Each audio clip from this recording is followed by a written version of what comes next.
Pakistani senior अदाकारा बुशरा अंसारी ने बुलंदोबाला मुकाम पर शीशे से फिसलते हुए बनाई गई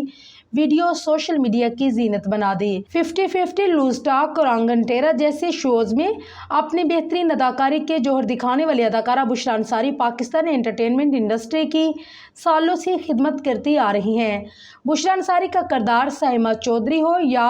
इन दिनों हर सू धूम मचाने वाले ड्रामे कभी मैं कभी तुम में गैर मुनसिफ सास का किरदार हो, हर किरदार को इस कदर हकीकत पसंदी से निभाया कि नाज़रीन तारीफ किए बगैर न रह सके। बुशरा अंसारी ने photo and video sharing app Instagram पर एक वीडियो शेयर की है जिसमें उन्हें एक बुलंदोबाला मुकाम पर शीशे से तैयार किए गए फिसल फटे पर एक खास फैब्रिक पर बैठकर फिसलते हुए देखा जा सकता है। वीडियो के कैप्शन में बुशरा अंसारी ने बॉलीवुड के मशहूर गीत के बोल आज मैं ऊपर आसमान नीचे लिखा, जबकि इस वीडियो पर आशा भोसले की आवाज़ में गाया गया गीत जवानी जाने मन लगाया गया। पोस्ट के कमेंट सेक्शन में मदाह कभी मैं कभी तुम का हवाला देते हुए एक कमेंट कसरत से करते नजर आ रहे हैं कि लगता है रुबाब के पैसों से घूमने निकल गई हैं सास जी।